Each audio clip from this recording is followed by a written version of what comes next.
So, Shaun, let's Yep. talk a little bit about Australia and New Zealand. For Cracker. me, the upset of the weekend.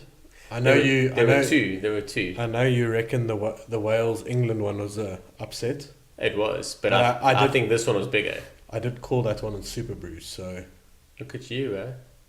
but I thought Australia Getting yellow caps. zero, absolutely zero. But I do think Australia New Zealand was a big upset, especially with that scoreline. I think I didn't expect a dominant performance like that. Yeah, that was massive, and there's two things. One, the cracks in the Kiwis a little bit bigger. They'll seal them up before the World Cup. But it's just another little sort of stake driven into that, and it's going to make them start doubting themselves. They've never doubted themselves in the last 10 years. Over a long period of time, I think it's starting to happen now. That was the one thing. The other thing was, which is not a great thing for the rest of us, but the Wallabies have now got belief in themselves, and they got like dog in them, and they get a sniff and they'll go. And like for them they were been terrible for yonks, but then they go and put a performance like that, and they're ruthless. That's what Australia bring, and they're always good for a World Cup, and now they've got that belief. They did it without David Pocock. And they were incredible. Tactically, they were next level on Saturday. Do you think it's just belief or what? Or do you think it's... Because some people will say, yeah, it's a new level of belief and this is now going to set them on the right track. Or some will say, you know what?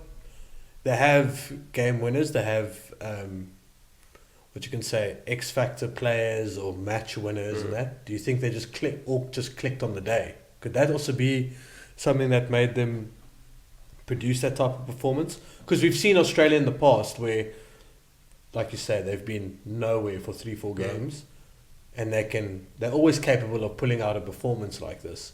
And it's normally those games where those total playmakers just step up and click, and everything goes their way. We've got to remember one thing: New Zealand were playing with a man down. Yeah, Which plays a massive deservedly. We're not talking if it was questionable or not, but that does create extra space and extra workload for quite a few players. So I think that does play into Australia. the hands. They've got a core of their senior players that are still involved and still in the mix, and those guys. It wasn't like a completely overhauled side. Like they've made a couple of tactical changes. I think they brought a few guys back. Totally, and Kurtley Beale at 15 was my answer when Israel Folau fell away, and he came into his own properly this weekend, and he's always been a 15 shot for me, and when he came off the bench against us, he looked made lively. a difference, yeah, and that's where he should go. I think Karevi's always a 12. I know that they played him at 13 a couple of years back, and I think 12's his space. He showed that again. And James O'Connor at 13 was great to see. Different style play to Kuridrani, links well. There were a few question marks over his selection at 13. Plenty. I think he came back to coming back into international rugby, been thrown in at 13. In a Bledisloe 1 against a centre pairing that has played rugby this year. I mean, they've played a lot of rugby this year, and they might have not played that much together, if I'm not mistaken. But it doesn't really matter. Like they've been in the setup, they understand the All Black way, the All Black, systems and things like that.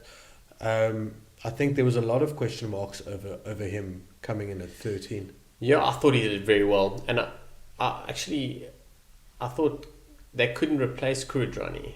I wasn't considering James O'Connor, to be honest. I thought Kuridrani, he's played so much rugby for them at 13. He's like a veteran in the side, and I just thought they would struggle to fill that gap. And it's not like they can really fill it with James O'Connor long term. More. I was thinking more long term. So you thought they've got options. More of a plug the hole. Yeah, so they've got options there now, which is great. Which is they hadn't had before. It's the same thing with the Springboks. So there's options. Then they've got Corey Betty on the one wing, who's really coming into his own this season. Like he's popping up. He's big, strong, and hard, and he's popping up on the wing. He's popping up inside Karevi and like you got to worry about Karevi, you got to worry about You got two wingers that don't mind being first receiver of a side of a And ruck. Like they'll play as a big, Lucy strong, in hard. all day. Yeah, and then you got Bill coming into the mix as well. So you got a lot more to worry about. They almost have a lot more strike power in the back line than what they had in the There's past. a lot of creativity if you look so around. much, and a lot of speed and a lot of power. Because a lot of people think of those two wingers and they go, you know what? They're very direct. They're very sort of old school in a way. Like South Africans would like to play rugby, like stump card rugby. They like to go straight into it, take physicality. But I think they're more than that. I think they can let the players outside of them, you know, bring them into play. They can hit a gap. They can, you know, they're a bit more than just your physical type of player, your physical wing. So good, and I think it's a lot got to do with Nick White. Nick White's been next level. He's played so well in the Premiership this season. He really deserved his call-up. Like, I was pushing really hard for him to get a call-up. I thought they were missing a guy like Scott Fardy as well, who's playing for Leinster. They seem to have plugged that gap a little bit. Their Lucy's look pretty good. Nasirani and at 8 has been... Yeah, he's been quite a player this season, and looked at him at Super Rugby. I mean, he was making tackles, being big carries. And he dominated this weekend. And the other being Rory Arnold. He's been massive this season. Phil Kearns was saying he's the best lock in the world. Not quite. We stand in line, but I'll tell you one thing: he's had a flip. I could name about 4 or 5. Yeah. You know, probably ahead of him. He's definitely the first choice and best shot for the Wallabies at the moment, and he's doing well. So there's a lot of options. Like, they really came together nicely, and then it's not a one-off for them. Do you think they are set on their number 10? Who plays 10 for them? Yeah, I think Leo Lefano is incredible, and he hasn't put a foot wrong in the rugby champs. I think Bernard Foley is going to get some time off, and Bernard Foley is quite... it's a bad thing to say. He's a little bit one-dimensional. You know what you're going to get out of him. He's like how you like to talk about players. Like, he's a constant 7 out of 10. Like, he's going to give you the same old. I think Leo Lefano is pretty good. So they're in a good space there with 10. Do you think they could try and do what we have done in... Well, not just we, but the All Blacks are doing right now, is trying to fit all their best players into the team. Can you see them trying to do the same thing, trying to play Foley and Leofano, trying to slot them in places? Or do you think that's just the two of them play 10 and it's going to be one or the other? This game we play this one, this game we play that one, and but remember they got Matt Tamura as well, and Tamura came off the bench. Foley hasn't played a lot in the rugby champs, and they're really in a good space with 10s all of a sudden. But the thing is, they're pretty settled in the back line. They may have in the past been trying to put all their best players on the park, and no matter what it takes. Whereas now they've actually got those guys in the right positions, and they've got options around them as well. I think loose forward wise, they're going to be dangerous once Pocock comes back. There's a lot of options around there all of a sudden again. I didn't think Pocock was going to play until the World Cup, but now with the Bled on the line, I think he'll start this weekend. I could see that as well.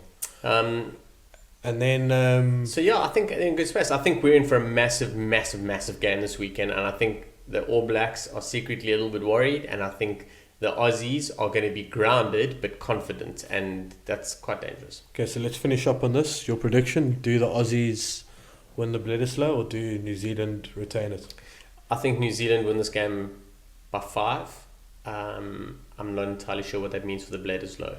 I think means they retain it. They just have to win one out of the 2. Yeah, I think New Zealand come back. I don't think they'll be making those same mistakes again. Obviously, I don't see another red card, so I do see 15 on 15. I think it's a test match. This weekend is a test match than anything else. I do 100% agree. I do think that New Zealand will probably pick an extremely strong bench, which they always do. But I think that's where they start taking the game away from the Aussies once that bench comes into play. They're struggling at lock, eh? They are. So it's going to be interesting. I think they need to bring Sonny Bill Williams back, or I prefer Ma Nonu or Ryan Crotty, to be fair. But I don't think any of them are... Well, Crotty I don't think is going to be available. Nonu is not in the squad. So I think SPW will start at 12, and 13's massive who they pick there. Probably Laumape. It's huge. Probably not too attacking. They'll probably go a bit more defensively on their 13. I think Laumape is a better 12.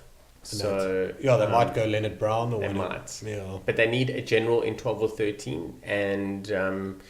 Are either of them generals? Sonny Bill Williams is. So But yeah, so it's going to be interesting. It's definitely one to watch. There's no doubt about it.